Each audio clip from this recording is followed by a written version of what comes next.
नमस्कार, एक बार फिर से स्वागत है सभी का संस्कृत नमः संस्कृताय चैनल पर। आज हम महाभारत का कुछ सामान्य परिचय जानेंगे। महाभारत जो कि महर्षि वेदव्यास द्वारा रचित है। पहला प्रश्न तो आपका यही बनता है कि महाभारत के रचयिता कौन है? महर्षि वेदव्यास जी। महाभारत के पर्वों के बारे में जाने तो टोटल महाभारत के 18 पर्व हैं, 18 पर्व हैं टोटल। आपके टीजीटी लेवल पर इतना ही पूछा जाता है जैसे कि महाभारत के रचयिता कौन हैं, या फिर इसमें कितने पर्व हैं, या फिर आपसे कोई भी पर्व का नाम दे दिया जाएगा, यह पर्व कहाँ से लिया गया है, या फिर जैसे महाकाव्य या नाटक चंपू काव्य वगैरह दे दिए जाएंगे, यह कहाँ से हैं। तो इसका हमने थोड़ा सा सामान्य परिचय ही जाना है, कुछ मेन पॉइंट्स ही निकाले हैं, उसका हम अध्ययन करेंगे। चलिए हम शुरू करते हैं। महाभारतस्य 18 पर्वाणि, महाभारत के 18 पर्व। महाभारत के 18 पर्व जो हम पढ़ेंगे वो आप सीरियल वाइज ही पढ़ेंगे, जैसे मैंने लिखे हैं, आगे पीछे करके नहीं पढ़ेंगे, क्योंकि ये सीरियल वाइज ही आते हैं कि पहला पर्व कौन सा है, दूसरा पर्व कौन सा है, या 8वां पर्व कौन सा है, या 18वां पर्व कौन सा है। इस प्रकार से आपका क्वेश्चन आ सकता है, तो आप इसको सीरीज वाइज ही पढ़ें। पहला पर्व है आदि पर्व, दूसरा सभा पर्व, तीसरा वन पर्व, चौथा विराट पर्व, 5वां उद्योग पर्व, छठा भीष्म पर्व, 7वां द्रोण पर्व, 8वां कर्ण पर्व, 9वां शल्य पर्व, 10वां सौप्तिक पर्व, 11वां स्त्री पर्व, 12वां शांति पर्व, 13वां अनुशासन पर्व, 14वां आश्वमेधिक पर्व, 15वां आश्रम वासिक पर्व, 16वां मौसल पर्व, 17वां महाप्रस्थान पर्व, 18 स्वर्गारोहण पर्व। तो इस प्रकार से आपकी ये टोटल 18 पर्व हैं। आपको एक तो ये चीज़ याद रखनी है कि महाभारत के टोटल 18 पर्व हैं, और पहला और अंतिम पर्व ये विशेष रूप से याद रखने हैं। आपको नॉलेज में तो सारे ही होने चाहिए, आप याद कर पा रहे हैं नहीं कर पा रहे हैं कोई बात नहीं, लेकिन आपको नॉलेज में सभी होने चाहिए। उसके बाद है महाभारतस्य उपजीव्यत्वम प्रेरकत्वम वा। इसमें उपजीव्य प्रेरक में आ जाते हैं महाकाव्य या नाटक और चंपू काव्य। सबसे पहले हम महाकाव्य देख लेते हैं। शिशुपाल वधम माघ द्वारा रचित है, नैषधीय चरितम श्री हर्ष द्वारा रचित है, किरातार्जुनीयम भारवी द्वारा रचित है। ये 3 महाकाव्य हैं जो उपजीव्य हैं महाभारत के। ठीक है, तो शिशुपाल वधम, नैषधीय चरितम और किरातार्जुनीयम, इनके कवियों के नाम भी आप याद रखें। आपके अलग से भी ये आ सकते हैं कि शिशुपाल वधम किसके द्वारा लिखा गया है, माघ द्वारा, नैषधीय चरितम श्री हर्ष द्वारा, किरातार्जुनीयम भारवी द्वारा। आगे है नाटकानि। नाटकों में जो महाभारत के उपजीव्य हैं नाटक, उनमें है दूत घटोत्कचम, दूत वाक्यम, कर्णभारम, मध्यम व्यायोगम, पंचरात्रम, उरुभंगम च। यह सब भास द्वारा रचित है। अभिज्ञान शाकुंतलम नाटक है, कालिदास द्वारा रचित है। वेणी संहारम नाटक भट्ट नारायण द्वारा रचित है। बाल भारतम राजशेखरस्य, राजशेखर की कृति है, राजशेखर द्वारा लिखा गया है यह नाटक। उसके बाद चंपू काव्यानि, चंपू काव्यों में नल चंपू त्रिविक्रम भट्ट, भारत चंपू अनंत भट्टस्य, पांचाली स्वयंवर चंपू नारायण भट्टस्य, द्रौपदी परिणय चंपू चंद्रकवि, द्रौपदी परिणय चंपू चंद्रकवि द्वारा रचित। ये चंपू काव्य है। नल चंपू, भारत चंपू, पांचाली स्वयंवर चंपू, द्रौपदी परिणय चंपू। महाभारतस्य साहित्यिकम महत्व, महाभारत का साहित्यिक महत्व। महाभारत एक अनुपम साहित्य ग्रंथ है, इसलिए इसका जो साहित्यिक महत्व है बहुत ही विलक्षण है, अर्थात बहुत बड़ा है। गुण और रीति इसमें देखी जाए तो महाभारत में काव्य शास्त्र की दृष्टि से पांचाली रीति है। रस है इसमें शांत रस और वीर रस। वैसे तो मेन तो इसमें शांत रस ही है, लेकिन वीर रस भी इसमें है। किस प्रकार से, जैसे भीष्म, द्रोण, कर्ण, शल्य आदि जो पर्व हैं उनमें वीर रस की धारा विशेष रूप से प्रवाहित है। अलंकार की बात करें तो शब्दालंकारों में अनुप्रास अलंकार है और अर्थालंकार में उपमा, उत्प्रेक्षा, अर्थांतरन्यास ये अलंकार हैं। छंद की बात करें तो इसमें अनुष्टुप छंद है। भाषा शैली है इसमें सरल, गंभीर और प्रवाह उत्पादिका। इस प्रकार से महाभारत के ये साहित्यिक महत्व है कुछ। फिर है महाभारती आख्यानानि। महाभारत में आख्यान कौन कौन से हैं? टोटल 10 आख्यान हैं महाभारत के।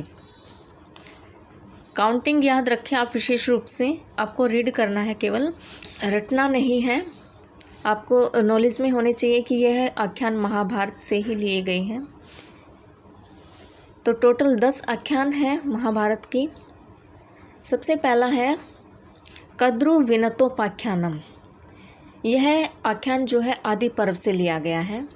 इसमें क्या है कि महर्षि कश्यप का विवाह का वर्णन इसमें किया गया है। 2 कन्याओं से विवाह होता है उनका। गरुड़ नागों की उत्पत्ति का भी इसमें वर्णन किया गया है। नंबर 2 है शकुंतलोपाख्यानम। शकुंतलोपाख्यानम यह भी आदि पर्व से लिया गया है और यहाँ जो है दुष्यंत और शकुंतला की प्रणय कथा का वर्णन है। इस दुष्यंत और शकुंतला की प्रणय कथा किस में है? अभिज्ञान शाकुंतलम में है। हमने पढ़ लिया है अभिज्ञान शाकुंतलम, जो कि कालिदास द्वारा रचित है। उसके बाद है ययात्युपाख्यानम। यह भी आदि पर्व से लिया गया है। यहाँ जो है ययाति के यौवन प्राप्त हो जाने की कथा इसमें प्राप्त है। फिर है शिशुपालोपाख्यान। यह सभा पर्व से लिया गया है। आप इनको लिख सकते हैं, जैसे कौन कौन से आख्यान कहाँ से कौन कौन से पर्व से लिए गए हैं आप लिख सकते हैं, मैं बता रही हूँ। शिशुपालोपाख्यानम में शिशुपाल वध का वर्णन है। शिशुपाल वध की कथा जो है वह वर्णित है शिशुपालोपाख्यानम में। उसके बाद है मत्स्योपाख्यानम। यह वन पर्व से लिया गया है। इसमें प्रलय अवस्था जो होती है, मत्स्य द्वारा जो मनु की रक्षा की गई थी वह कथा इसमें वर्णन है। और शतपथ ब्राह्मण की कथा भी इसमें पाई जाती है। मत्स्योपाख्यानम में शतपथ ब्राह्मण की कथा। ये सारी चीज़ें आप नॉलेज में रखें, लिख लें, आप नोट डाउन कर लें इनको। नलोपाख्यानम। नलोपाख्यानम भी वन पर्व से लिया गया है और यहाँ नल और दमयंती की प्रणय कथा का वर्णन है। श्री हर्ष द्वारा रचित नैषधीय चरित और त्रिविक्रम भट्ट द्वारा रचित नल चंपू का भी इसमें जो है उपजीव्य आख्यान मिलता है। उसके बाद शिव्योपाख्यानम, यह भी वन पर्व से लिया गया है। इसमें रामोपाख्यानम में वन पर्व से जो लिया गया, वाल्मीकि रामायण के सार से यहाँ इसमें कुछ उपजीव्य वर्णित किया गया है। सावित्री उपाख्यानम, इसमें सावित्री जो थी, सतवती सावित्री कौन थी? पतिव्रता नारी थी। उनके धर्म के जो आदर्श हैं वो स्थापित किए गए हैं सावित्री उपाख्यानम में। उसके बाद है अम्बोपाख्यानम। यह उद्योग पर्व से लिया गया है। इसमें क्या था? भीष्म, दुर्योधन, अम्बा, अम्बालिका इन सब को वृत्तांत सुनाया जाता है। तो इसमें यही था अम्बोपाख्यानम। ठीक है, तो इस प्रकार से ये आख्यान जो है अलग अलग कवियों को विशेष रूप से प्रेरित करते हैं। ये थे हमारे महाभारत के आख्यान। अगर हम महाभारत काल के समाज के बारे में जानें तो महाभारत काल का समाज जो था धार्मिक, सामाजिक, राजनीतिक क्रिया आदि परंपराओं से घिरा हुआ था। इसमें भी क्या था कि सामाजिक जीवन में वर्णों की व्यवस्था थी। 4 वर्ण इसमें थे, ब्राह्मण, क्षत्रिय, वैश्य और शूद्र। ब्राह्मणों को दान आदि दिया जाता था। पशुपालन का भी विशेष महत्व था। 4 आश्रम थे इसमें, वर्ण और आश्रम इसमें भी अंतर जाने। वर्ण 4 थे, ब्राह्मण, क्षत्रिय, वैश्य और शूद्र, और आश्रम भी 4 होते हैं। ये भी इम्पोर्टेंट क्वेश्चन है कि 4 वर्ण होते हैं, ब्राह्मण, क्षत्रिय, वैश्य, शूद्र। आश्रम कितने होते हैं? 4 होते हैं, ब्रह्मचार्य, गृहस्थ, वानप्रस्थ, सन्यास आश्रम। ठीक है, और 16 संस्कारों में ये पाए जाते हैं। संस्कार कितने होते हैं? 16 संस्कार होते हैं। और समाज में जो है 18 प्रकार के विवाह प्रचलित थे उस समय। महाभारत कालीन समाज में जो है बहुपत्नी विवाह की भी प्रथा प्रचलित थी। जैसे पांडवों की पत्नी जो थी कुंती और माद्री थी। समाज में स्त्रियों की स्थिति शोभनीय नहीं थी। महाभारत जिसने भी देखी है, सभी ने देखी होगी, उसमें हम सबको पता लग जाता है कि स्त्रियों की दशा कैसी होती थी। जो द्रौपदी के साथ हुआ, पुत्री जन्म उस समय प्रसन्नता का विषय नहीं था, पुत्री का जन्म होना। और इसी प्रकार से नारियों का जो अधिकार था वो अनुकूल और सामर्थ्य था। दायित्व बोध जो था उनका, माता पिता और गुरुओं का पूजनीय स्थान था उस समय। क्योंकि जैसे महाभारत में आपने भीष्म की पितृभक्ति देखी है, भीष्म ने अपनी पितृभक्ति के लिए क्या क्या किया, एकलव्य और अर्जुन की गुरु भक्ति देखी है। तो इस प्रकार से कई महाभारत काल में के समाज में कई ऐसी महत्वपूर्ण घटनाएं हैं जो कि विशेष रूप से याद की जाती हैं। तो इस प्रकार से महाभारत कालीन समाज के अनेक तथ्य हमारे सामने आते हैं। हम विस्तृत रूप से तो इनको नहीं बता पाएंगे, बहुत ही लंबा चलेगा ये, विस्तृत रूप से हम इसको बताने लग गए। हमने मेन पॉइंट्स इसमें से निकाले हैं, वही मेन पॉइंट्स आप रिवाइज करें।